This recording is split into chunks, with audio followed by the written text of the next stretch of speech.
He is joining, sir. He is joining in just 2 minutes.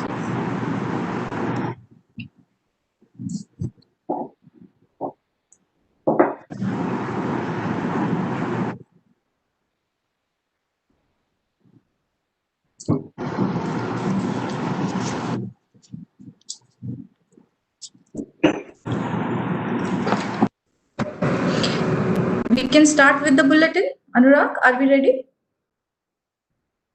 Yes, ma'am. Yeah.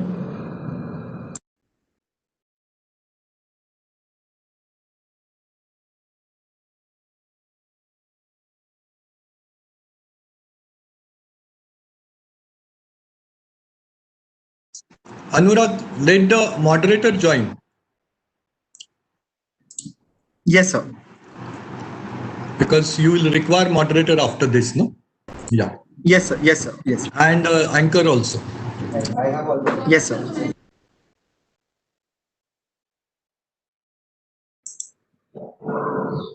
Good afternoon, Madam Power. You are on mute. You need to unmute your mic.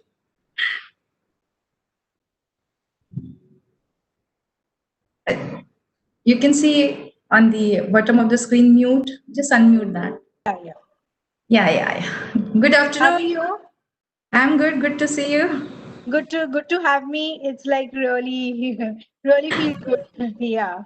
And we are looking forward to this session. Such an Okay. amazing session. The challenges of Yeah. media owners. Our students are very excited.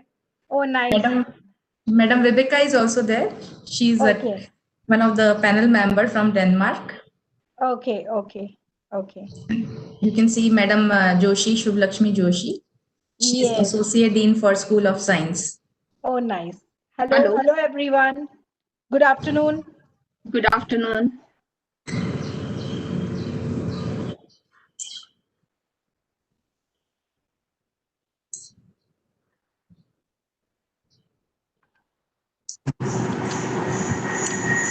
Dr. Parashar, please see Dr. Bapat joins.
and President of MIT World Peace University, Sri Tathagat Roy, acclaimed author, former Governor of Meghalaya.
Thank you very much, everyone, for joining. I hope I am audible. I can see. Yes, Thank yes. you, sir. Thank you very much for joining. You can see almost everyone from the respected dais already present here today. So I think in few moments from now, we should be able to start with the session. Jaiswalji, if you could please confirm if all the guests have joined and if we can start with the session. Please. Yes, sir. We can go to go. We are good to go. Okay. Thank you very much once again for that go ahead. And it is indeed our honor and privilege to see this esteemed dais today present with us. It is indeed our honor and privilege to welcome them all. And to begin with, I would like to welcome none other than the chief guest of this session, Mr. Vijay Dardaji, the chairman of Lokmat Media Group, New Delhi. Thank you, sir. Thank you very much for taking time out and joining us as chief guest of this particular session. It is indeed our honor and privilege to have you here today, sir. Thank you very much for joining. We also have the guest speaker, Mr. Abhishek Kulkarni ji, but I was told that he's not keeping well, so I would like to request my technical team to confirm if Abhishek ji would be able to join this session. We also have Mr. Ron Roy Nag, the CEO of the Filmy Monks, Mumbai. Thank you, sir. Thank you very much for joining this session. We also have with us Ms. Shweta Pova, the Director of Area Communications. Thank you very much, ma'am, for joining for this very important session. We also have with us on respected dais, Srimati Viveke Ved Basungaran, the founder and the editor-in-chief of Manage Magazine, Denmark. Thank you very much for joining us. So basically, we all have gathered here to discuss a very important topic. The theme of this particular session is challenges of media owners and the road ahead. It is indeed very important to discuss this particular topic at this point of time. But I think the challenges of media owners have always been there. And it is time that we come forward and discuss some of the most prominent issues that people are facing in these challenging times. But before we go any further and actually start with this particular session, I would request my technical team if they can take us through the short film that is made on a very monumental work by our beloved founder, Professor Dr. Vishwanath Karat. I'm sure some of you might have heard about it. Some of you might have seen that particular monument. But it is indeed my honor and privilege to share with you what exactly it is. It is not just a biggest structure on this planet. There are many big and tall structures on the face of this planet. But this particular structure, the World Peace Prayer Hall, as we call it, is not only the world's biggest structure, but it is a structure that gives the message of peace. It is indeed my honor to share this moment with all of you and request my technical team to please take us through a small video. Over to you.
शताब्दी में मेरी भारत माता विश्व गुरु बनने की काबिलियत रखता है.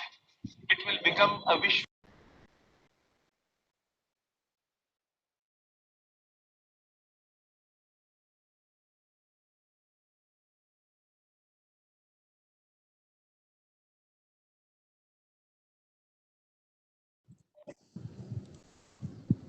Thank you very much, my technical team, for that particular video. But I'm sure, though we cannot visit this monument in person due to this pandemic, but I'm sure we all must have understood the message that this monument is trying to give us.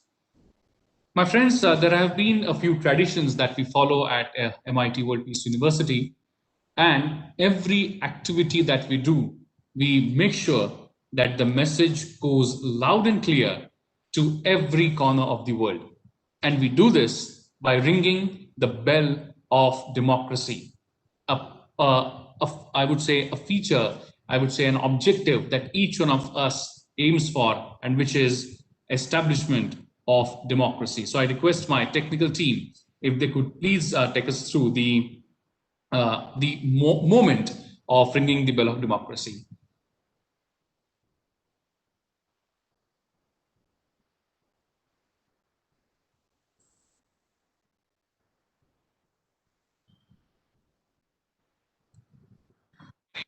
beautiful photograph.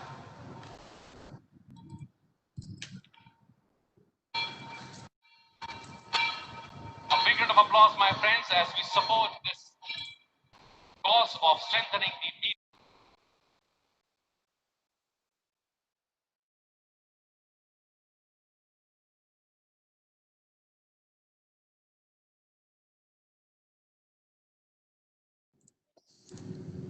Thank you very much. And I'm sure, again, with this particular visual, we must have understood what exactly is the way we celebrate this moment of ringing the bell of democracy. It is now time that I request everyone in the panel to, if they can please put on their cameras so that we can see all of them. And this is the moment, this is how exactly we capture the photographs of this session. Because of this pandemic, we cannot really have photographers running in front of us and flashes going on. We can't really do that. But this is the way we capture the digital moments, digital photographs. So I request everyone in the panel to please put on their cameras so that we can have that moment of photograph.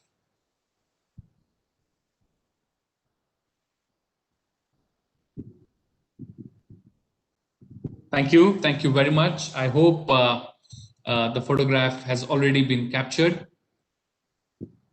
Now, as I was sharing with you, the topic of this session is very, very apt.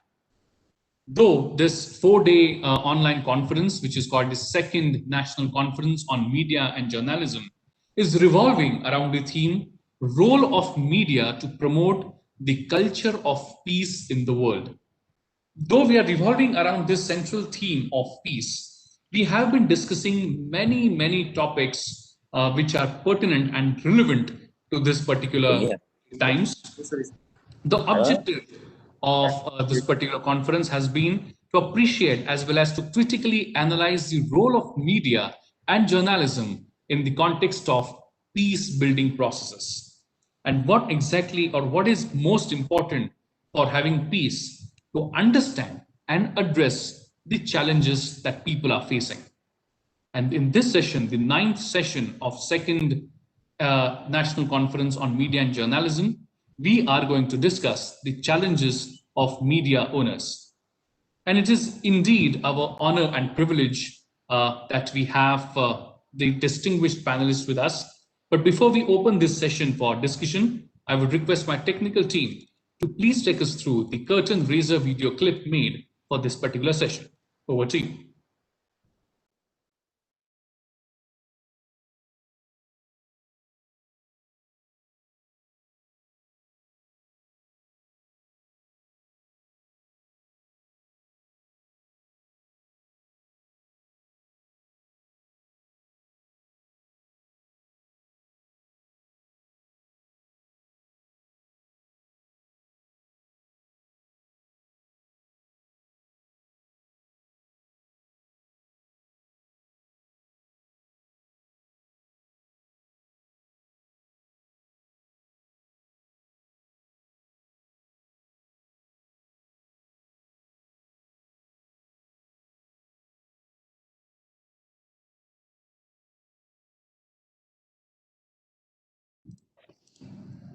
Thank you very much for that video and making us understand that what exactly are our objectives from this particular session.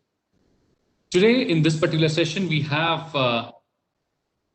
Professor Dr. Shubhalakshmi Joshi, the Dean of School of Science at MIT World Peace University. I would like to request her to please set the context of this particular session and make us understand what exactly we are dealing with. Over to you, ma'am. Thank you, Gautam Bapat. Very good afternoon. Respected IS on virtual platform, I am here for context setting of the theme, Challenges of Media Owner Road Ahead. Media is going through a huge transformation across all parts of the value chain. This transformation is driven by technology and associated social change, where the media channels are becoming more fragmented and some are even becoming media in their own right through blogging and social media. As we all are moving increasingly towards digital, mobile, and social media environment, and in this environment, limited number of companies enable millions of people across the world to navigate and use media in easy and attractive ways through social networking, digital advertising, video and messaging. Legacy media like broadcasters and print media are under huge pressure to develop new digital business models. The general response for legacy media is combination of investment in technology and attempts at the marketplace consolidation in terms of power and economy scale. AI is also one of the major part of the technology, playing important role in journalism for content creation process. And one of the hidden challenge is navigating complex copyright law for the content creation. So this is all about the context setting. I request Gautam to take it ahead. Thank you. Thank you very much for sharing your thoughts. But for this particular session, we also have with us the associate producer of World is One News from New Delhi, and his name is Shri Shayan Sheikh. He would be acting as the moderator of this particular session. So I think it's time that we understand from Mr. Shayan that as a moderator of this session, what exactly he expects from this session. Over to you. Thank you, Professor Dr. Gautam Bapat. I am indeed chuffed to be here at this stage and to be in the company of such distinguished and esteemed guests at the MIT WPU National Conference on Media and Journalism. So without further ado, I would like to delve straight into the topic of today's discourse, right? Challenges of media owners. As has already been said, I want to understand from the speakers and also get the point across to the audience, what exactly does it mean to be a media owner? Who is a media owner? Who is a media creator in the current generation? In 2020, what are the challenges that they face? Is the definition of media owner the same traditional definition that has been for the last couple of decades, or does that evolve into something else today? Anyone with a smartphone camera could be called a media creator or perhaps even a media owner, right? If I shoot a video, I own the video. And in a sense, I am owning some sort of media. So over the discussion that we will have henceforth, I wish to answer some of these fundamental questions and perhaps delve into them as and when we organically can, right? I always feel and believe in the fact that as a philosopher and reformer, Amos Alcott once said, good discourse sinks differences, seeks agreements. So hopefully at the end of this panel discussion, we come to realize our differences of opinions and also some commonalities that we can all adhere to. Right? So let's begin. Let us begin with the session. Sure. Shall we have a speaker of the afternoon? I will do that. Please. Thank you very much. Thank you very much, Sheikh Ji. Thank you very much for basically making us understand as the moderator what exactly are your expectations from this particular session. My friends, it is indeed my honor and privilege to invite the first session or first speaker of this particular session, chief guest of this particular session. Probably a person who does not need an introduction in this particular domain. I would say at any walk of life, you hardly find a person who does not know or haven't heard of the person whom I'm going to invite. I'm going to invite the person who's the chairman of Lokmat Media Limited and member of Rajya Sabha from 1998 to 2016, Shri Vijay Dardaji. Thank you very much, sir, for joining us here today. But before I request him to say a few words, I would like to say a few words about him. Because a person, I would say, of such a tall stature, but such a, I would say, down-to-earth and humble person that I've seen in my life, a very gentle and very beautiful person at heart, Vijay Babu is a veteran of Indian media. For the time since I know and I have the history of the media group that he leads, the Lokmat Media Group has been known to be driven ethically since its inception. Vijay Babu has been a person who has seen the many walks of life. He has been leading, and he's even today leading a big media house. He has been actively involved in the politics. So I would say he's the person who has seen the good, the bad, the ugly of, I would say, the Indian media and politics.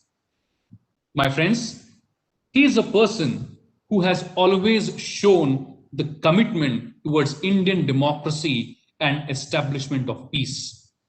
The Lokmat Media Group has always been known to be a promoter of the activities that are substantiating and supporting peace. It is indeed a golden opportunity for all of us that Vijay Babu himself is present among us today. And it is our opportunity to understand what exactly are his thoughts and what he feels about this current situation. This pandemic situation has put a lot of pressure, not just on media houses or businesses, but right from the, I would say, the common man of this country up to the topmost leader.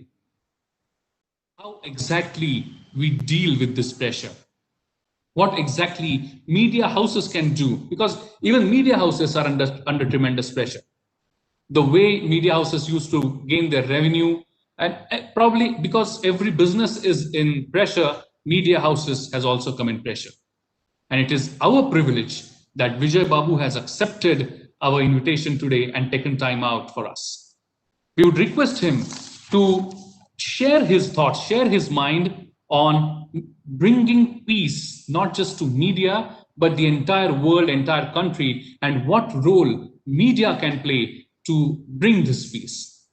I would once again thank Vijay Babu from bottom of my heart for accepting our invitation and taking time out for being here today, sir. I'm really, I'm out of words to say, sir, how happy we are to see you here today without taking much time, because I know I've been told that Vijay Babu you have really tight schedule, but without taking much time, I would like to request you to address the gathering. Thank you very much once again, sir. Over to Sir, you. we have one film of Vijay sir. Oh, yes, indeed. Before I invite him, there is a small film that we have made on life and work of Vijay Babuji. I request my technical team to kindly relay the film.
Thank you very much for that film. And I'm sure whosoever has written the script of that particular film would have found it really tough to put it in words, because that is the tall work of Vijay Babuji. Thank you very much, sir. Once again, over to you, sir. Bapat साहेब नमस्कार. नमस्कार, sir. आपण माझ्याबद्दल खूप बोललात, मी आपला आभारी आहे. Mr. Shayan, as I'm audible to all? Yes, sir, you're audible, sir. Thank you. सबसे पहले मैं जिसके भी दिल में ये बात आई काम करता हूं. इतना इम्पोर्टेंट विषय जो मीडिया हाउस को लेना चाहिए इस देश के, यहाँ पर इंटरनेशनल कॉरिडोर प्रिंट में, डिजिटल में है, इलेक्ट्रॉनिक में है, पर किसी ने हाथ नहीं लगाया. वो हाथ राहुल ने लगाया. तो सबसे पहले मैं राहुल जी को हृदय से धन्यवाद, और उसके पहले वो है दादा चाहिए. मैं आदरणीय दादा जी कराड़ इनको प्रणाम करता हूँ. नहीं करता कि मैं प्रणाम इसलिए करता हूँ कि उनका काम, मैं इस जो बिल्डिंग अभी आपने दिखाई थी, जो दुनिया का एकमात्र सिंबल मानव मंदिर, देखिए विशाल जी कराड़ जिनको मैं बहुत प्यार से दादा, हमारे आदरणीय दादा जिन्होंने आज भी अपना लिबास नहीं बदला है, ना उन्होंने अपनी धोती बदली है, ना उन्होंने अपना कुर्ता बदला है, ना उन्होंने ये जो काम किया है, ये काम संस्कारों का काम किया है। एजुकेशन तो सब लोग दे रहे हैं, आप बहुत अच्छा एजुकेशन दे रहे हो, और सबसे बड़ी बात अगर कुछ की है MIT ने, तो वो की एजुकेशन सबसे महत्वपूर्ण है। हम आगे बढ़ नहीं सकते। हमारे हिंदुस्तान में है क्या, भारत के पास क्या? अगर भारत के पास अगर कुछ है तो वह है संस्कार, और उस संस्कारों के लिए दुनिया के जो लोग हैं वो तरसते रहते हैं। मैं सबसे पहले नमस्कार करता हूँ विश्वनाथ जी कराड़ को, उनके जो बेटे हैं उनको मैं इसलिए करता हूँ कि इसमें उम्र की बात है। मैं उनके छात्र सांसद में भी जा चुका हूँ दिल्ली में, देखा हूँ कि एक व्यक्ति क्या कर सकता है, उसका एक ज्वलंत उदाहरण है जो काम सरकार नहीं कर सकती। मैं बहुत जिम्मेदारी से कह रहा हूँ ये बात, जो काम सरकार कर सकी, इस युवकों को बनाने का काम चरित्र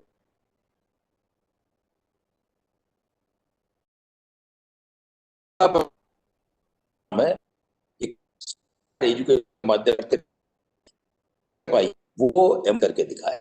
मैं जैसा कि फिर रिपीट करता हूँ, ये MIT के अंदर ये जो इन्होंने संसारों की जो दुनिया बनाई है, उसके लिए मैं जो जर्नलिज्म था, ये तो महत्वपूर्ण जो विषय है, इसको आपने छुआ है, उसके लिए मैं सबको, आपको, सारी टीम को, जब मैं आपके तो आपके लोग गए, ये काम नहीं कर सकते पिता पुत्र मिलके, इसके पीछे आप सब लोगों की शक्ति है, चाहे बापट साहब होंगे, चाहे वहां पर असर मैडम हाजिर, उन सबको मैं कहना चाहूंगी कि ये बहुत बड़ा आपने काम किया है, और उसके लिए आपको जितना साधुवाद दूं, जितना उनको आपको धन्यवाद दूं, उतना बहुत थोड़ा है। तो आइए हम शुरू करते हैं कि आज आपने जो सब्जेक्ट लिया है वो रिलीजन एंड पीस जर्नलिज्म के बारे में।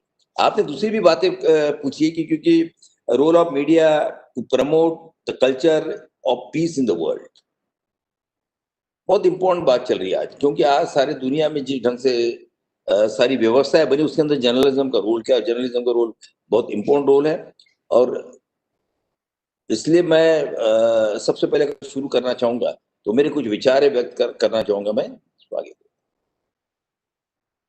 सबसे पहले मैं एक कोट करना चाहूंगा आपके सामने, और वो कोट है जैक लिंच का। Jack Lynch is a professor and the founder of the peace journalism. There are different type of journalism came in different eras. It's very important in this era. You see, if you see in the 18th century, there was a this is a journalism. So I will touch about what the Professor Jake Lynch talk about. The peace journalism is when editors and the reporters make choices about what to report and how to report it.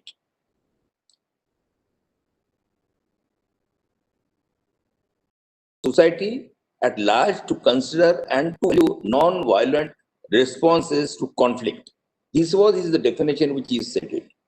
To talk about the 18th century journalism, which I was talking to you, in the 18th century, we had a disease journalism who respond to the detail how the epidemics were spreading and how people suffered, but little was known about the cures and it was been reported how the people will be cured and how it will be.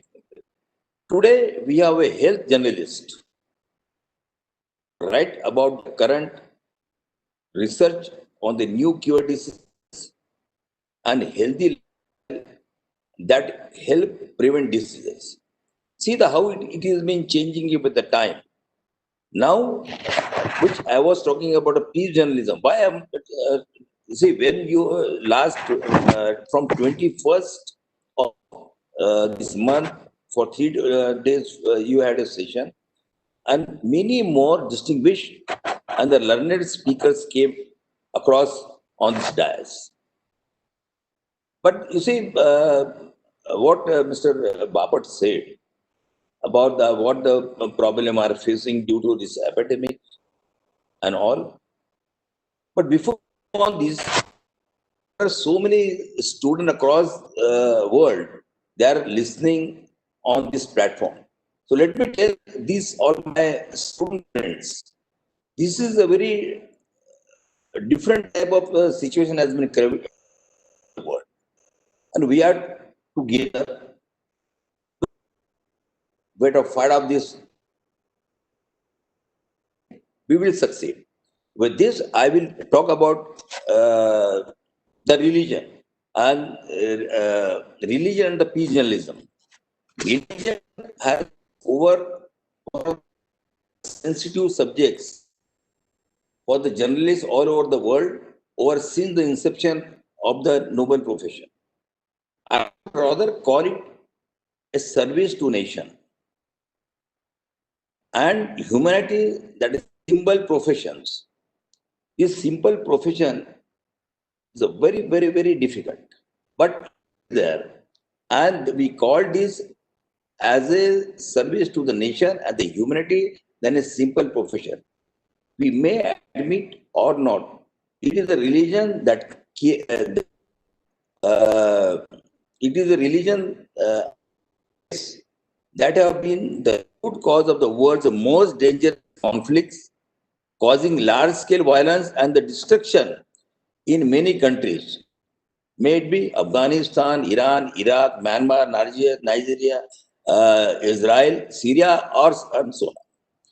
The prime reason for the unrest or the civil war have been conflicts related to the religions, culture, and faiths. These countries are still facing the brunt of these inter-religious conflicts or civil war, which have claimed thousands and thousands, lakhs and lakhs people.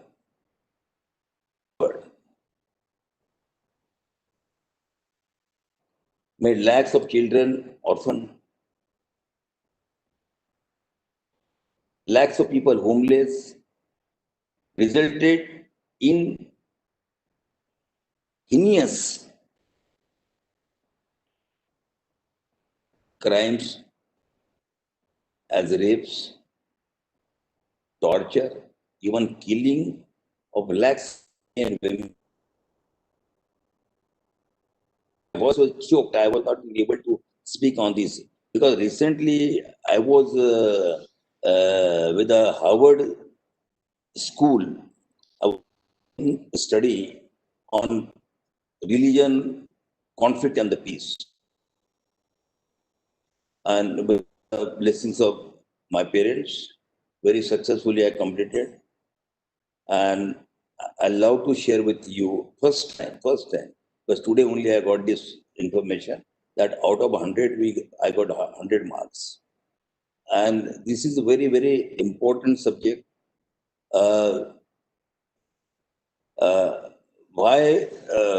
Why all these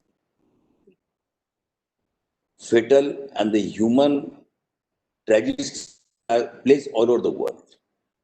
What are the reasons behind such madness, violence? What are the solution to these conflicts and killings? And what the media could do to help in this, the disturbing the happenings that have been all over the world.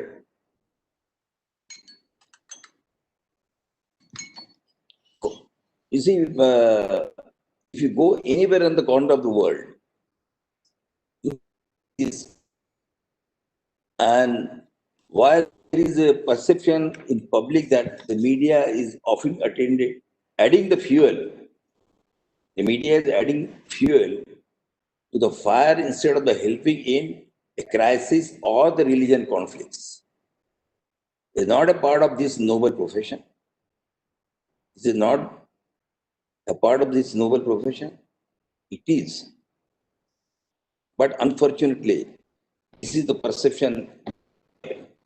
These questions continue to haunt all of us, the media world.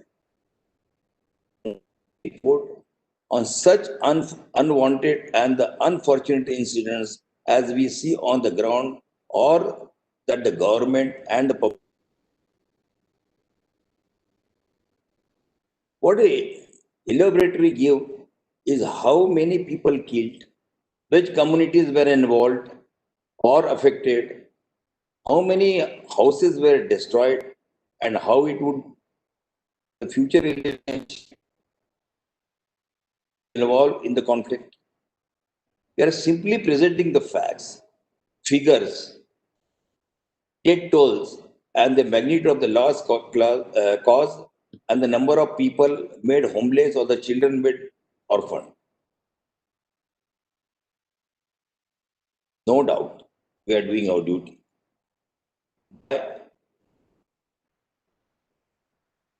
Performing our duty, but not fulfilling our risk as accountable, answerable journalist.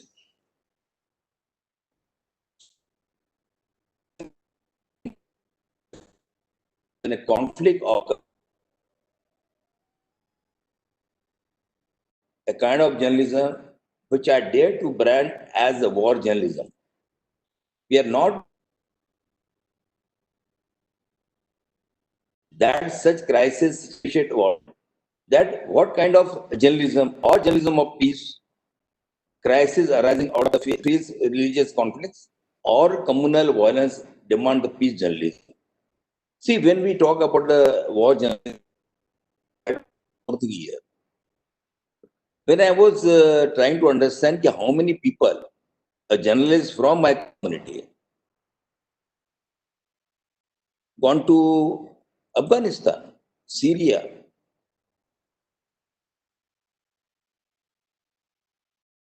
even our Bangladesh or the the war journalism in infant stage in my country at this moment also. And now I'm talking about the peace journalism. Then the obvious question arises: what is the peace journalism? And what is the peace journalism and journalism of peace? The difference between these two, and why the factual journalism or the journalism of peace are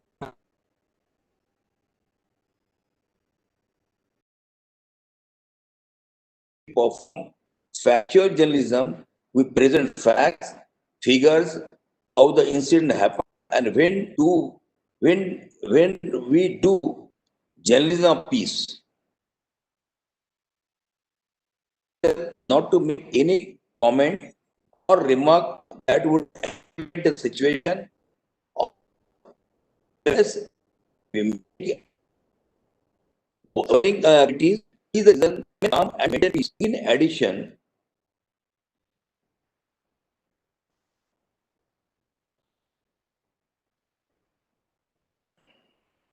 I was just thinking about when we talk about this.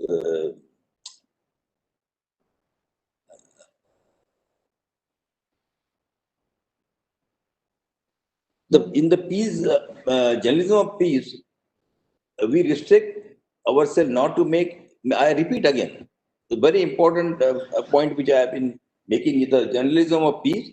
We restrict ourselves not to make any comment or remark that would aggravate the situation, or at best, we make an appeal to warring communities to see reason and remain calm and maintain peace. In addition to this, what we must do is the peace journalism that mandate us to give us the root cause of the conflict.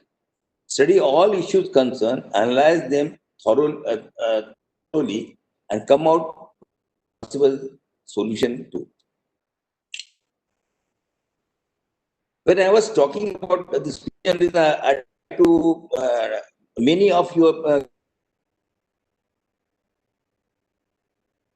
I discussed also.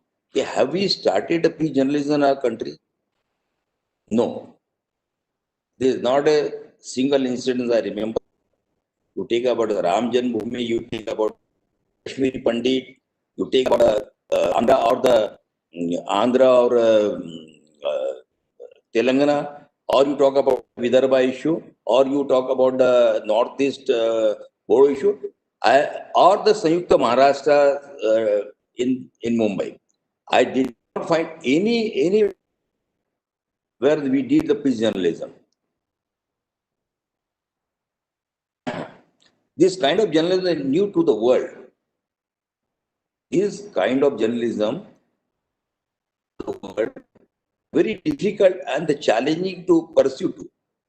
The new concept is yet to take roots in any country. Is that the peace journalism is the infant and the infant stage. We have to see to it that it grows and become productive and provide solutions rather than the simply putting facts and figures. A very few media outlets, including some BBC scribes, have started to practice peace journalism, although it is in the primary stage. You see, even the Norwegian, this Norwegian journalists, they also tried long back in when they were in Syria or they went to the Sri Lanka. They were trying to do, but it's still, we have to go a long way. And I'm sure in India also soon we will be able to do it. As I said, it is an early stage. A multi-religious, multi-ethnic, multi-language, multicultural country like India needs peace journalism the most rather than the factual and or journalism of peace. Nature it, let grow fast and take solid roots in our own country first. It should not only be a great and the noble services to the society and the country, but to the entire mankind. You see, the India is the largest democratic setup in this country. Our roots are secular. But see, in many media forums, people ask me, once I was in the Switzerland, in the Lausanne University, and that Lausanne University, they asked me a few questions. When I was in the,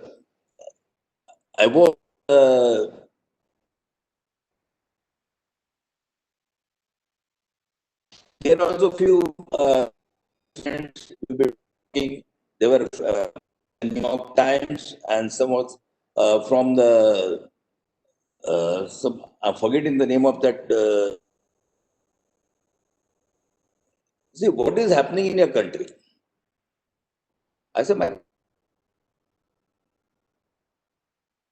we every day get up, every day we go to sleep. Nothing happened to my country. I would ask you talk about your socialism threat. And these days we see the different kind of conflicts. I said, look, this is a very small session which we are talking. But sometimes, the journalist, they take a stand.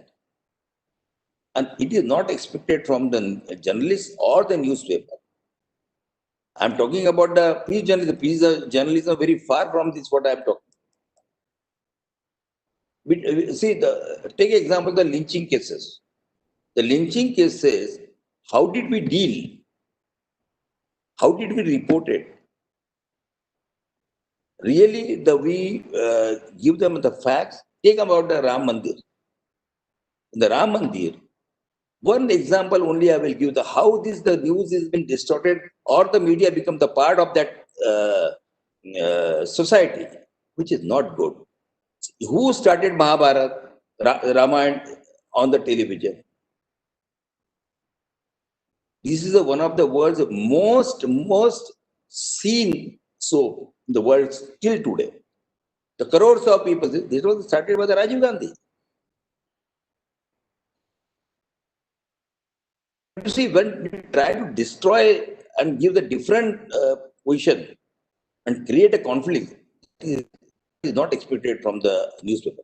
The peace journalism is when the editors and the reporters make a choices about what to report and how to report it. That creates opportunity for the society at a large to consider and to value non-violent responses and conflict. So, So the last point which I'm going to make about it, as I said, it is an early stage, a multi-religious, multi-ethnic, multi-language, as I said about this. So this is the responsibility of my nation to keep this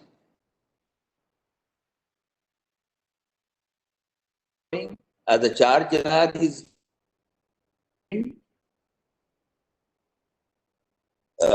we all talk about. Now the last point which I want that the students must know about this, the time has come for a peace journalist to write not only about the violent, not about the only violence, war, but also about its causes and the way to restore peace.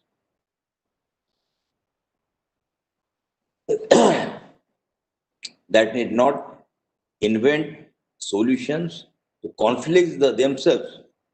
In the same way as health journalists, they not to invent cures for the disease themselves, they ask specialists. So thank you very much. And I'm really thankful to Sheikh साहब कि आपने मुझे समय से ज्यादा समय दे दिया और फिर एक बार मैं आप सबका शुक्रिया अदा करता हूँ, सबको धन्यवाद देता हूँ. And my guest, I see from Viveka. How do you pronounce, madam, your name? Your name is very simple. I am not able to pronounce.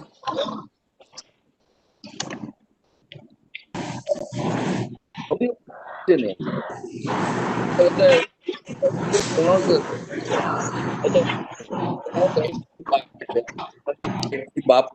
How should I pronounce your name? Even I'm finding it a bit difficult, so I would request Ms. Viveke to let us know how exactly is your name pronounced. We are sorry for that. If you could please unmute yourself. Again, yeah. Is saved here. Jai Hind. Yeah. Mr. Darda, before you sign off, I believe other engagements, but there's one that I want to discuss with you. Ji, sir.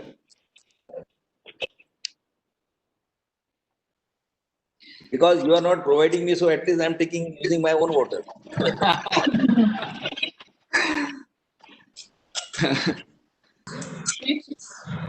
That's what we're actually missing because of very smart. So the question that I wanted to ask of you, आपने काफी pertinent points लाए where you spoke about the interreligious conflicts and how India today, especially in the Indian subcontinent, is only reporting on. I'm sorry to interrupt, Shweta. Could you please mute yourself? I can't hear a lot of disturbances. Yeah, I think you should ask some people to make the mute. Shahid, please go ahead. Yes, all right. So, Mr. Darda, मैं बोल रहा था कि आपने interreligious conflicts के बारे में discuss किया. You also brought in the point where media is just reporting on unfortunate instances. And then you segued into peace journalism. My point here is this. To me, the concept of peace journalism sounds very quixotic, very idealistic, very utopian right now. It is something, of course, to aim for. But how realistic is it in the environment that we are in, where every news channel that you turn on, all the anchor wants to do is to rile you up, to aggravate you, to tell you how dire the condition actually is.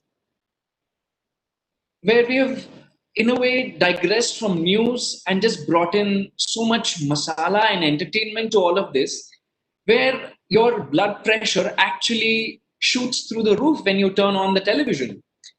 So in a situation like this, I would like to ask of you, what can we do on ground, not just as media owners, but also as media consumers, to actually usher in some semblance of peace journalism?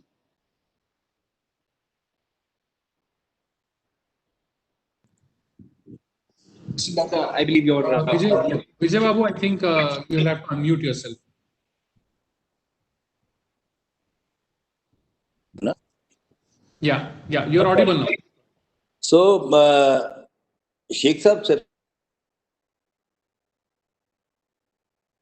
I'm not the media owner. The day I joined this profession in 1971, before I was working with the Times of India group that leads with Mr. Karanjia,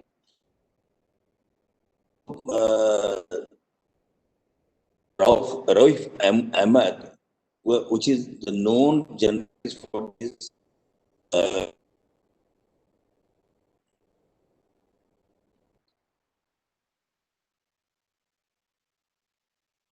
my father told me, you're the trustee, you're not the owner.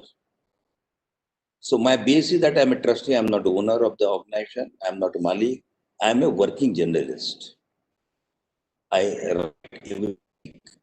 Recently, you must have read my article in the Indian Express or Guardian. Myself, my brother, we are both working journalists. I do understand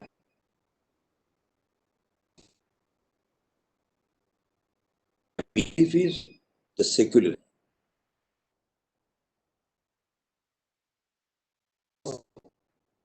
The thing, chairman of the Southeast Asia Indians Conference in the Pakistan, I said it very bluntly. They asked me a question, what is the difference between the India and the Pakistan? I said, Gandhiji, Gandhiji. We have freedom of the press, you don't have the freedom of press. And third, my leaders, you may actually, but they will never work against the interests of their country.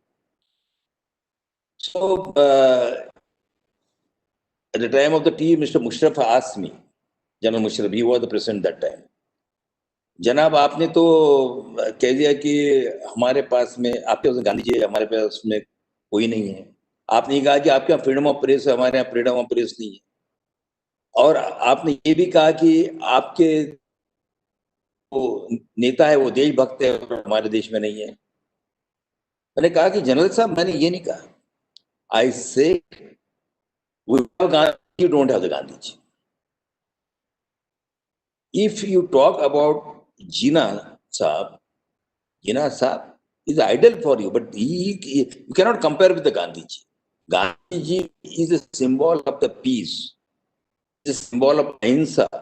Gandhiji, because of the Gandhiji, almost 44 countries got a freedom. Regarding the freedom of press, he said, भाई आप यहाँ पर इतना बोले जा रहे हो हमारे खिलाफ में तो freedom of press नहीं है क्या? इसके लिए मैं आपका शुक्रगुजार हूँ कि आप इतना खुल के वहाँ बोल सक रहा हूँ क्योंकि मैं इसके पहले भी आया हूँ पाकिस्तान में और यहाँ पर भुट्टो साहब भी थे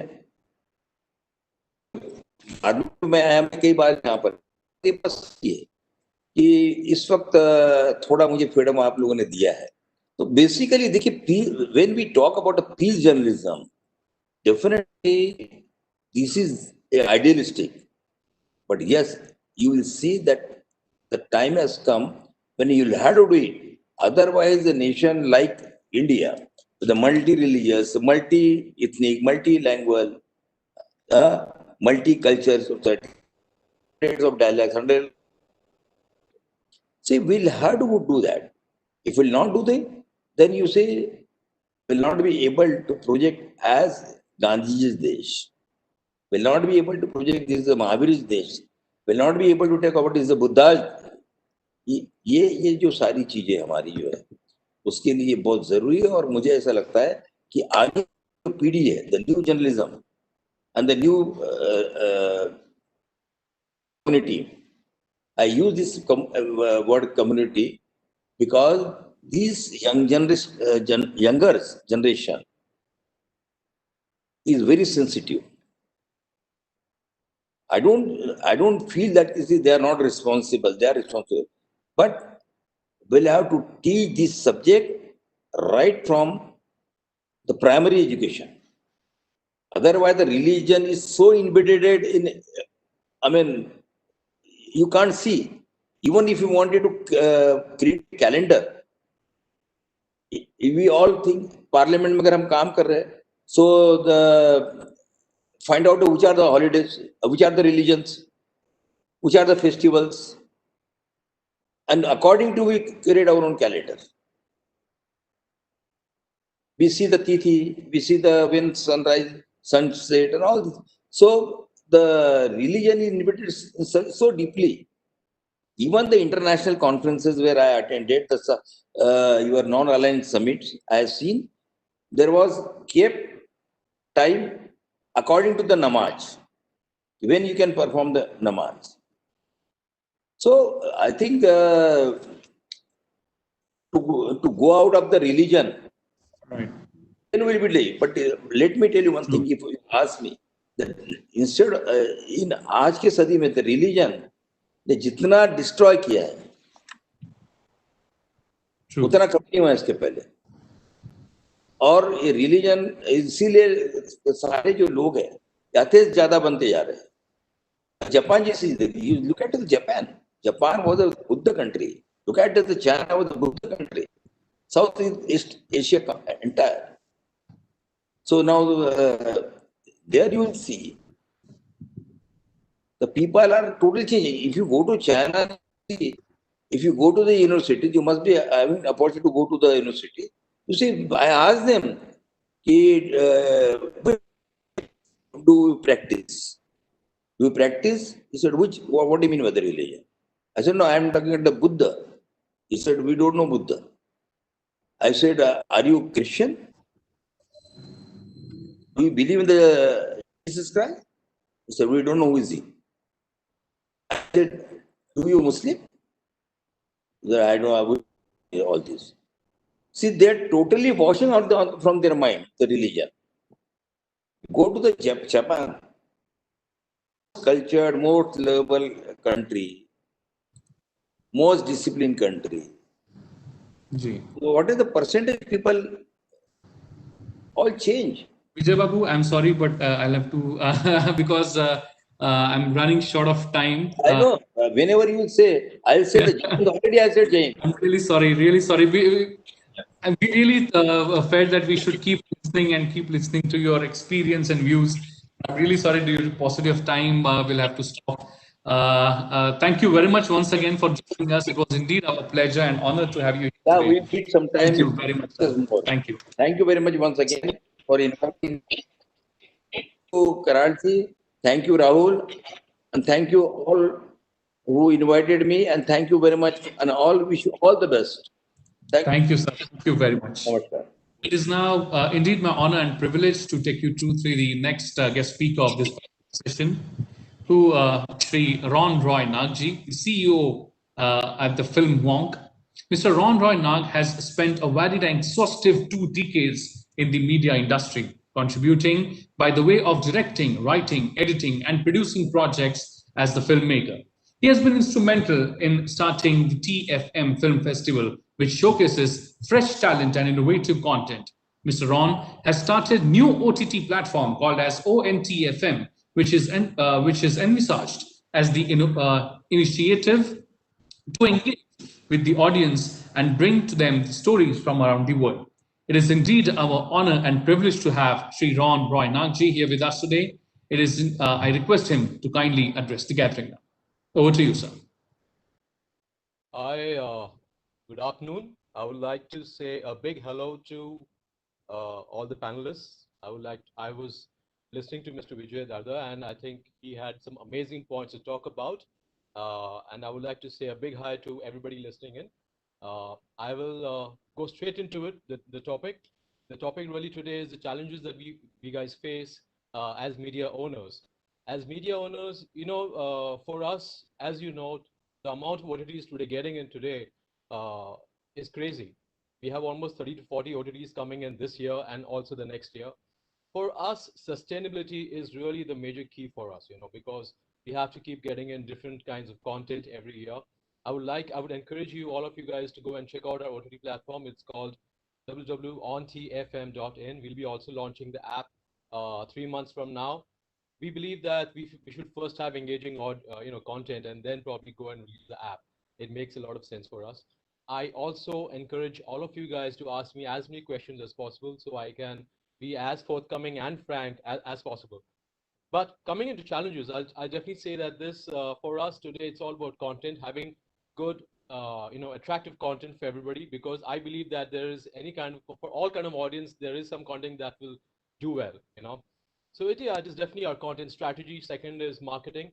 And this is such a dynamic industry. So for us, it's all about consumer loyalty, and how do we maintain the loyalty going forward? Because let me tell you, for us, we are not here just for a year or two. We would love to be, as an OTT platform, we would love to engage with the audience and be there for the next 10, 20 years. Technology for us is a very, very important aspect because we have to keep it user-friendly. We have to make it innovative all the time, looking at the different kind of devices coming in today. And obviously how we connect with our audiences socially through social networks. So as a media owner, for me, my focus really is how do I engage with my audiences? And I keep doing that year after year after year. I would love to have as many questions because according to me, I feel that is much more engaging with the people who are listening in today. I can really go and talk on for hours and hours and hours, but I really feel that to make this conversation more and more, engaging, I would love to, have questions from you.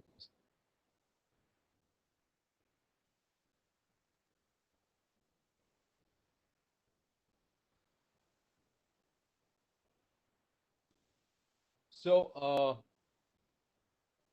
if anybody can ask me questions, would be great, or I will definitely get on to it. Mr. Ron, we will be taking the questions toward the end of the session so that students can basically and the audience can ask the questions to in the context of all the thoughts that are being put in the front. So if you allow, we would like to request all the dignitaries to address first, and then we can take the Q&A. So is that okay? Always. Okay, great. Thank you very much, Mr. Ron. Thank you very much for sharing your thoughts with us. And definitely, there would be many questions which we would like to ask you. We are already getting questions in the Q&A box.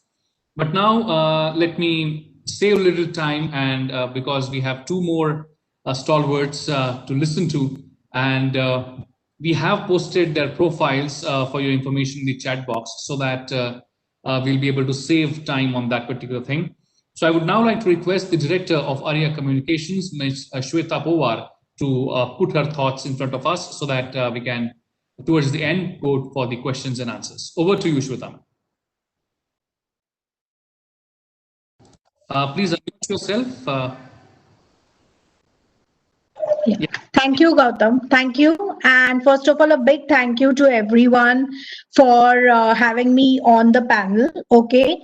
Coming straight to the topic in terms of the media challenges for the media owners. When I look at challenges, I think every challenge should be looked as an opportunity. Every crisis should be looked as an opportunity in the current era.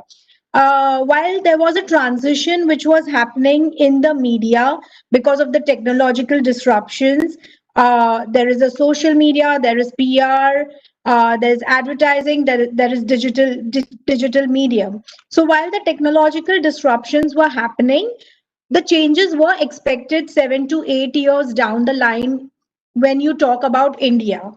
When you look at the other countries, there was a huge transition which had already happened, and the consumers were getting on digitally hugely. So when it comes back to India, we were expecting these transitions and we were preparing for these kind of transitions, which was down the line 7 to 8 years. So we were planning accordingly. But unfortunately, what happened is with the Corona times, with the COVID, the transition happened overnight. Now, when you look at this transition, which is happening overnight, so I feel as a media owner, it was very and extremely important that you look at what lies ahead. What are the trends which are coming up in the coming years, and you start planning the media strategies accordingly. It's very important that understanding there are so many fish outside in the sea. So it's very important that we have to stay competitive and we have to balance the new business life.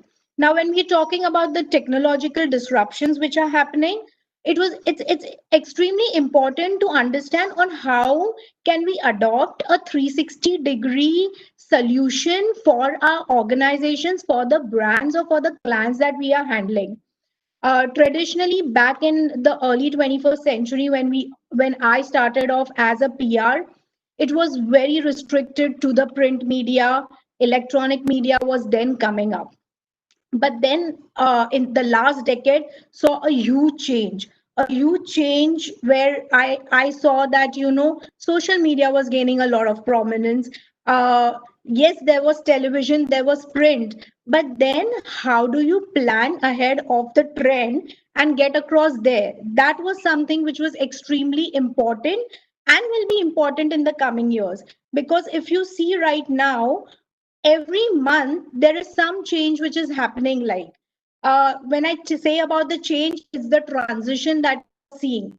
So working according to the transition, how how you have to respond to the clients or the brands or the organization's concern is very, very important. Today again, when brands or organizations look at an agency, at hiring any agency or having even a PR consultant on board, the most important question that comes into the mind because of the COVID times is, will this lead me to revenue generation? So then planning the module or making your media plans as per the modules of revenue generation, creating recall is one thing, but today everyone wants sales leads through whatever brand engagements or activations you're doing. So that's the change that has come overnight because of the COVID times. And that's the change that, every media owner is looking to answer to. As I said earlier, it is all based on the trends. How ahead are you of your time? That is what is extremely important. Like when you talk about PR or when you talk about brand building. Again, if you see back in the early 21st century, PR was just about making press releases, and max it was just about getting interviews organized. But back then, making a press release also, it was like a wedding function.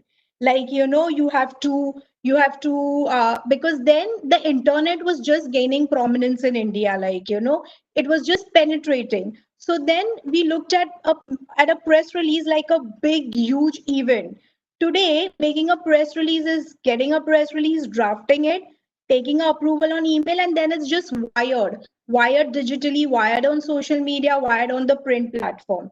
So I feel you have to, when it comes to a brand or an agency who's handling particular brands, it's very important to introspect and understand that what are the brand's concern, and make up strategies or take up media as as that will complement the organization's business objectives.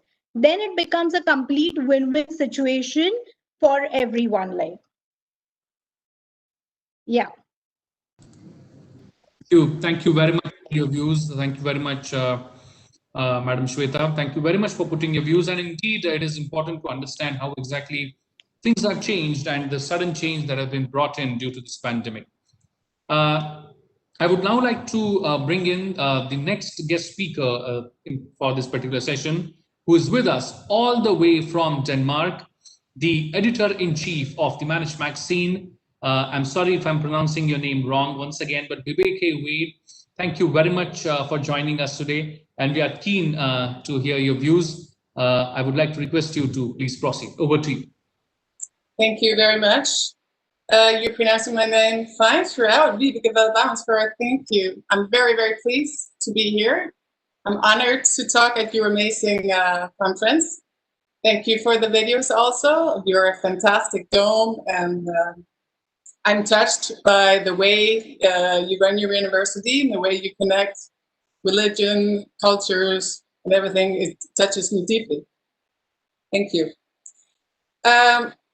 I would like first to address a thing that was said by, I hope I say the name right, Sri Vijay Dada, about peace journalism. I think it's a very, very important point that, and we should not be afraid of idealism. For a long time, we've said that things cannot change, but the last 6 months, the entire planet has changed. So always never let idealism stop you. So it could be a mix of both ends. So with the peace journalism, we can address some of the solutions. And of course, we also, with ordinary journalism, can address the problems. So that was just a comment I'd like to make to him. But thank you, everybody, for showing up for this. I'm very pleased that to join this conference. I think for a very long time, we have said that knowledge is power. But we must see more and more now that power, in fact, is knowledge. And what do I mean by that? I mean that once you are in a power position, sometimes you get to define what is exactly knowledge. And we get to find what is the truth. That and that those, even though they are not the truth, they have a huge impact out there in the world. So it's a profession that comes with huge responsibility, and we need high integrity. Okay, so what I would like to invite you to contemplate today is how co-creative partnerships potentially can facilitate a greater equality and a greater world peace essentially. So to address that, I will talk very briefly about two things. First, life leadership, and then co-creative partnerships, and then I will connect the two of them. When we talk about leadership, oftentimes we think about how to lead organizations or how to lead other people. Not so much we talk about how to lead ourselves, which is what I call life leadership. Now, I think we have to take upon ourselves that responsibility that comes with life leadership, because not until that we can lead ourselves can we lead others with success, can we lead organizations with success. And it is a prerequisite for some of the huge challenges that all organizations are facing, but of course also media houses are facing. So one of the first steps that I would invite you to address in becoming a greater life leader is to know your values. And this is important in these days where we want to address these challenges. We have to be clear about what are our values. I think most people have a pretty good idea what are their values, but I would like to invite you to be explicit about your values. Write them down, please. Maybe you have 5 major values and scrutinize them and know them and even prioritize them. Knowing your values, of course, is one thing, but the most important part is that we have to live according to our values. Because when we live according to our values, that's when we create an inner balance within ourselves as people. And therefore, I'm also extremely pleased to know that you do meditation at the MIT World Peace University, which I think is a very important thing, because my point here is if you cannot find peace within yourself, you cannot create peace out in the world. So, for instance, if your value, for example, is high integrity, and you have a boss that is asking you to perform a task that you find unethical, then you will immediately feel within yourself it doesn't sit well with you, and you will feel you are compromising your value of integrity. And that creates an imbalance within you. And if people do it over a long time, I believe, you may even become ill from compromising yourself in that way. So it also creates, when you are living according to these values, you become an authentic person. You become a person that we trust, and we start trusting your message. And there's a gray ocean of information out there right now on the internet. And we really, really need trustworthy sources that we can turn to for information. So that is the one point that I'd like to make. I'll return to that in a minute. Co-creative partnerships is basically about building collaborative advantage. If you've been in a business school, for example, for a long time, you've heard about building competitive advantage. But that, as Madam Shubhalakshmi Joshi talked about, we need new business models. And I would like to propose to you the collaborative advantage as a new business model, a new way, a new strategy for success that takes over from the competitive advantage, which we haven't heard for years. Now, we don't want to look, as we start to understand that we are interconnected in this world, and we start understand that all is one, and when we are nice to others, we're actually nice to ourselves, then we need to address that understanding of interconnectivity in the world and embrace our partners and embrace other organizations, not as competitors, but as potential partners. For a very long time, we're sort of afraid that some people will take something away from us. So when you talk about a pie chart, you want to make sure you get your piece of the cake. But building collaborative advantage is about making a bigger cake together. So you will not just actually get a piece of the cake, you make the entire cake as we've known it. So you make greater value together. Now, returning to the values that I asked you about before, understanding your own values and taking the responsibility of life leadership. You want to bring those values into your profession, because if my personal value is integrity, I want to build an organization or a media house that is built on high integrity. And when I go and identify partners, potential co-created partners, I would like to find partners that also work from a place of high integrity. How you build collaborative advantages, we can talk about for a long time. I don't have the time here for that. We published an article on it today. If anybody's interested, they can go and read more detail about it there. But it is about knowing your values and applying them into this organization through co-created partnerships. So I will give you one quick example of how this can be done. There's a Danish huge shipping company, you may know it, it's called Maersk. I believe it's the world's largest container shipping company.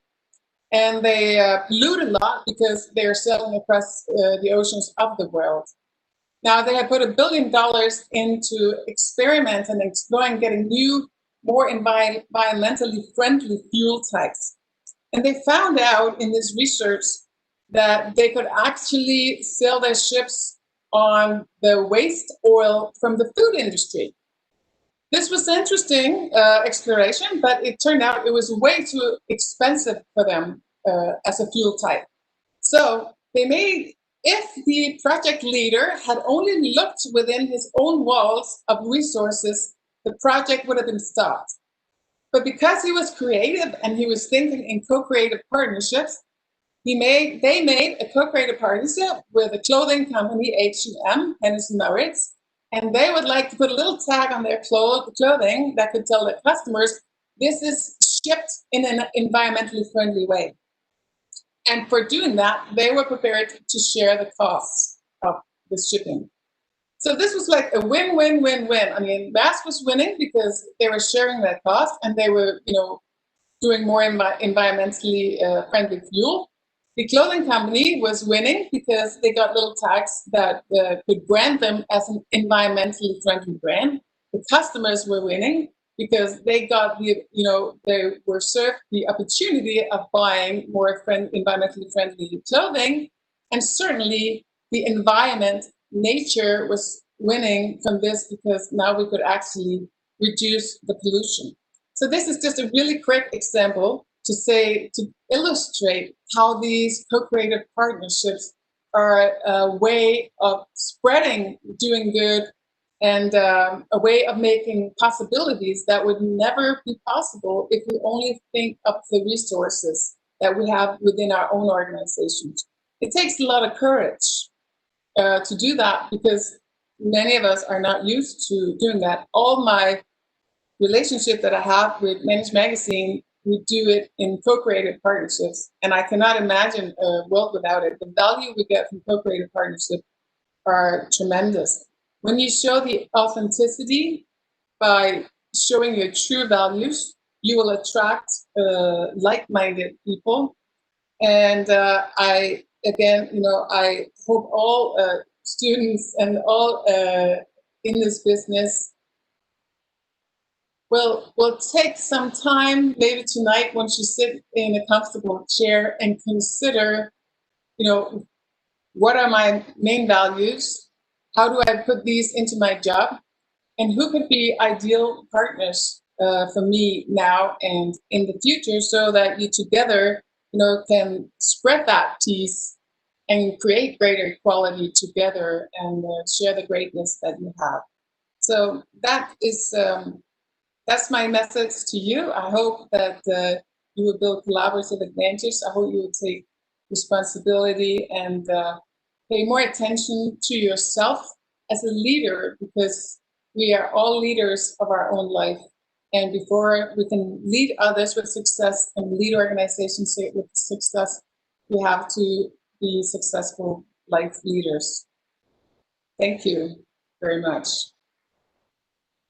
Thank you very much for your views, and some of the points were so beautiful. I would say I don't have other words but to say beautiful, because it is the basic essence of doing businesses today, thinking out of the box and bringing in much needed co-creation and tying hands with the people to solve the problems which probably look unsolvable. So thank you very much for bringing that on table. Thank you very much. I don't know if we have time left in hands, because there are so many questions that are required. But before we go to the questions, if I can ask my technical team that in every session we have the resolution. Resolution is something that we would like to ask everyone in the audience and understand their views on that particular question. So if I request my technical team, if they can please relay the resolution on screen so that we can start the polling. So this is the resolution in front of our eyes. Plenary session 10, challenges of media owners and the road ahead. The voting lines are on. Let me read the resolution for you. Media is going through the time of huge transformation. To adapt to the continuous changing environment is a huge task. Through National Conference on Media and Journalism, we address the challenges faced by the fraternity and acknowledge the need to prioritize and more pressing issues in the media industry. So do you agree that we all are really doing this? We would like to understand your views. We have opened the polling question, the polling lines for you. You can see on your screen. There are two options, yes and no. So I would like to request you to please give your opinion.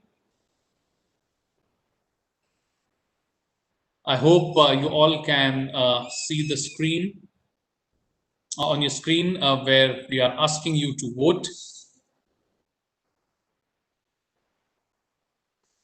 We have also shared a link to provide feedback. So in the chat box, if you see, Mr. Sagar Palkar has already shared with all of you a link to share your feedback about this particular session. So you please go ahead. If you're done with polling, you can, after this session, you can refer to that link and let us know your views, your feedback of this particular session. So I'm sure you must have voted by now. We have almost 120 people live on this particular session right now, and there would be few hundreds on the social media, on YouTube and Facebook Live. We are streaming this straight there. Thank you very much. I think we can wrap up the poll and see the results. If you can share the results, if possible. Dr. Bapat, it will take time. We can go to It will take time. Nevertheless, I think we can move ahead. There are a few questions, but I have extreme paucity of time. I have to. There are concluding remarks and vote of thanks still in this session. But before I go there, I'm sure I can take some really quick questions. And I would request the dignitaries, the guests also to give a quick answer so that I'll be able to take at least 1 or 2 questions. So here is one question. Coverage of sensitive issues, the protest and violence is done by media on large scale. How to correlate the requirement of peace in society and censorship with such kind of incidences? Who would like to go for it? Mr. Ron, Shayan, Debeke, anyone? Shweta ma'am, open to all. I would like to quickly repeat the question. The media houses these days, the news channels are, any moment you turn on the TV, you see violence, you see a lot of ruckus on screens. So how exactly it will, this, on one side we see violence and one side we talk about peace. How exactly to bring in balance? Any views? Mr. Ron, Shayan, would you like to go ahead, Shayan? Certainly, but I would prefer if one of our panelists had a view on this before I Mr. Ron, spoke. I think I would love to talk about it. I can definitely. Please go ahead, Mr. Ron. So what I would say is that we as the media owners, we have a huge responsibility towards the audience today. Now, for us, it's very, very important that we bring across right message to the people, and whether it is violence or whether you want to show something positive, it's very important that we keep the right balance. And it's very important, a lot of times, it's very important that there's certain sensitive information that we don't need to share unless it is absolutely critical. Because, there are so many young minds, the people who are looking forward to us for any kind of information. It is very important for us that we, share information the right way, we mold it the right way, because there are generations who need to be molded and who need to have the right beliefs, and they need to have the right principles, the right ethics as to how they need to, basically go about how they live with their families, how they live in corporate world, how they live in how they basically deal with situations in college. It's very, very important as to exactly how we as a cohesive unit, we can come together and we basically, nurture and cajole our generations ahead, basically. Thank you. Thank you very much, Mr. Ron. Thank you very much for your inputs. The next quick question I would is coming for Vibeke. Vibeke, the question is for you. I would request you to be brief because I have absolute positive time. But the question says, when there is a lot of competition in media to capture business and create sensation, how can we preserve values? Wow, that's a big one. Yeah, thank you for that question. That is a really big question. I think, for example, we publish about leadership and management, and what would be considered one of our great competitors is another outlet publishing the same from Florida, Tampa Bay. But instead of competing, we have just made a co-created partnership where we pool our value, which means that it's great for our authors. They can reach a much larger audience, but it's also great for us because we can spread out and reach further with whatever piece, because we share the values. We want to share leadership from the heart. That's the message we want to convey. We can reach a larger audience and we can attract more quality in what we share because people notice that we do that. But it has to be, we have to remember, courage is not being without fear. Fear is proceeding despite a fear. So don't be afraid of not getting the value that, and I think just leave behind that competition because you can do, as yourself, you cannot do so much, but together we can do pretty much everything. The opportunities, development opportunities are amazing. Thank you very much for that answer. The next question is coming for Ms. Shweta. The question seems very small, but I'm sure the answer would be way tough. The question says, what is it a good time to start a media house in India? The question is coming from Akshata. Please unmute yourself. Yeah. Please unmute yourself. We can't hear you. Yeah. So Akshata, I think it's a very interesting question. I feel, I'll give this as a more personalized reply. I feel in every crisis, there's an opportunity. As I said earlier, every challenge, there's an opportunity, So I don't foresee this as a wrong time. To start a media house, you can definitely look at starting a media house. It's just how much of the challenges, how much of the trends, the upcoming trends that are going to come, how much of that is, something that you already have chalked out for yourself and you're planning to start off your own media house, So all those points have to be taken into consideration before you're going to start a media house. Again, starting a media house, it's really not that easy, so there are a lot of challenges. Do you have the right team? Do you have the right team? The question looks very simple and small, but I don't think the answer is going to be that easy. Yeah, it will take me half an hour to answer this question. But at least we got the crux of your answer that yes, no time is bad time, I think, for starting something new. So thank you very much, everyone on the panel. Thank you very much, Vibeke. Thank you very much, Ron, Shayan, Shweta. Thank you very much, everyone, for joining us. But this is not end. There are two more things to go in this session. I would like to request Professor Tanmoy Haldar, the Assistant Professor at School of Liberal Arts, to propose the concluding remarks. Over to you, sir.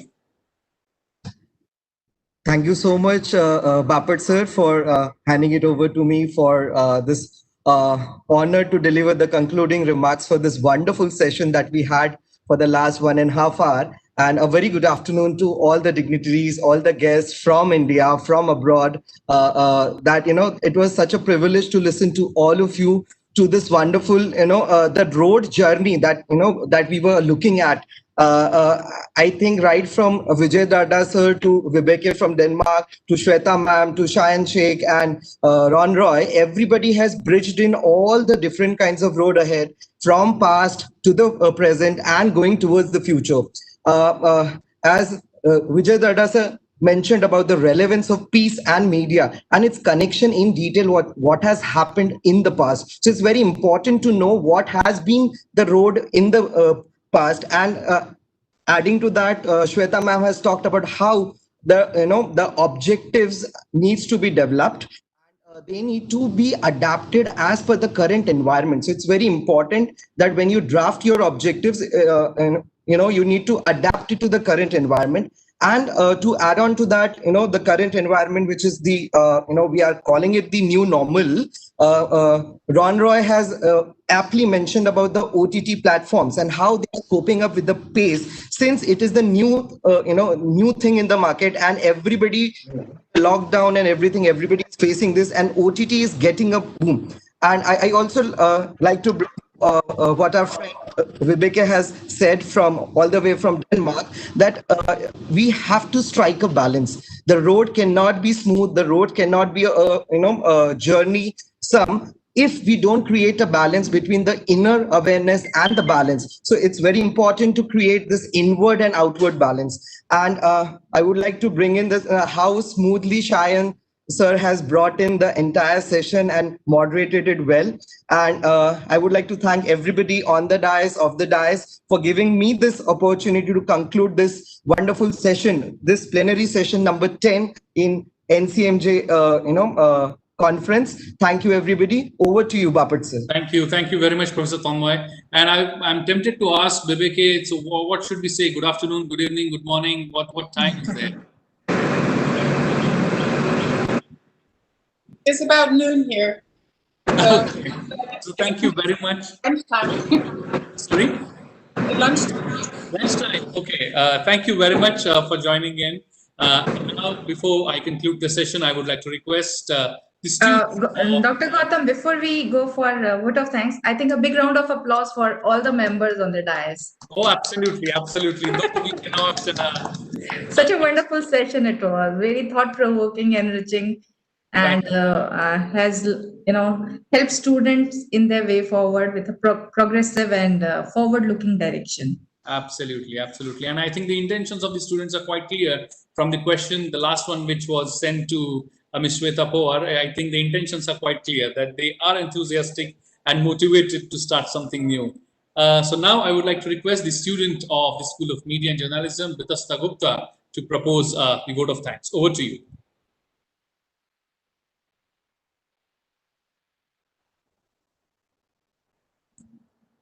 Vitasta, you're there?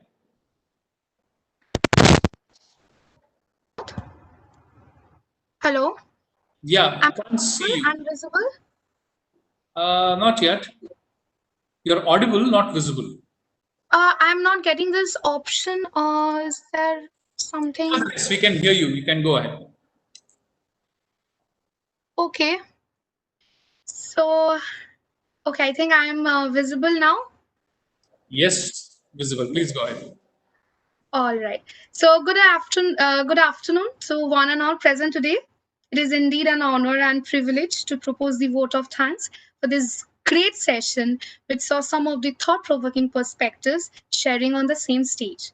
I, Vitasta Gupta, student of journalism and mass communication at MIT WPU, would like to take this opportunity to generously thank the distinguished dais, our chief guest, Mr. Vijay Darda, Chairman Lokmat Media Group, New Delhi, Shri Shayan Sheikh, Associate Producer, World is One News, Delhi, Mr. Abhishek Kulkarni, Director, Urban Luxury Ventures Private Limited, Mumbai, Mr. Ron Roy Nag, CEO, The Filmy Monks, Mumbai, Ms. Shweta Pawar, Founder, Area Communication, Ms. Webeke, Founder and Editor-in-Chief, Manage Magazine, Denmark, who have taken out their time from their extremely busy schedules and agreed to be a part of this conference.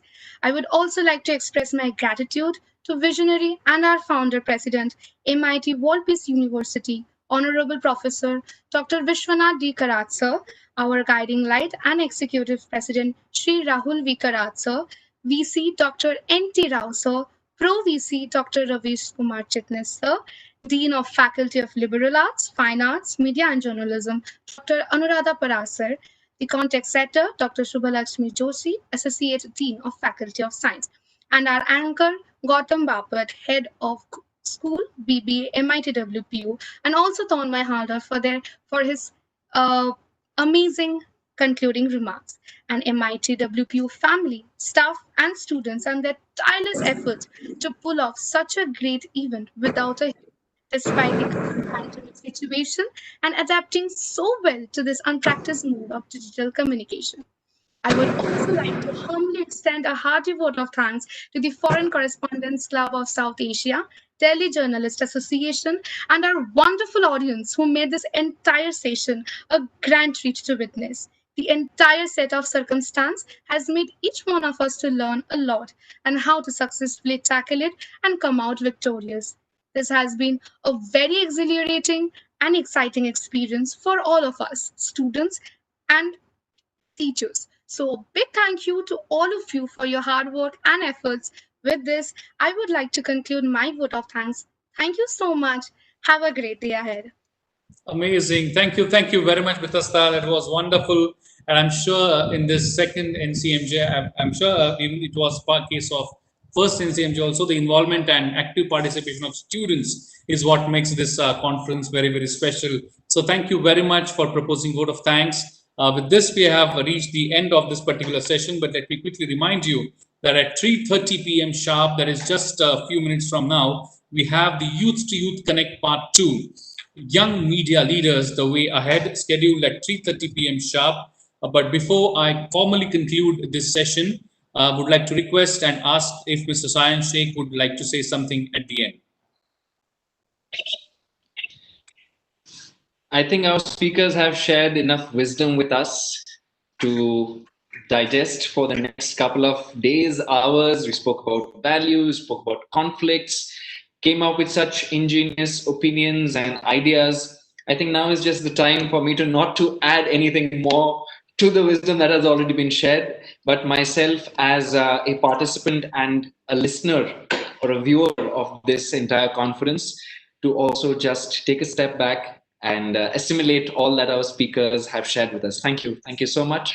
Thank you. Thank you so much. Thank you, everyone in the audience. Thank you, everyone on the panel. Thank you very much for joining us for this important session today. With this, we would like to conclude this session. Let's meet across maybe a few minutes from now in the Youth to Youth Connect session at 3:30 p.m. Thank you. Thank you very much. Thank you.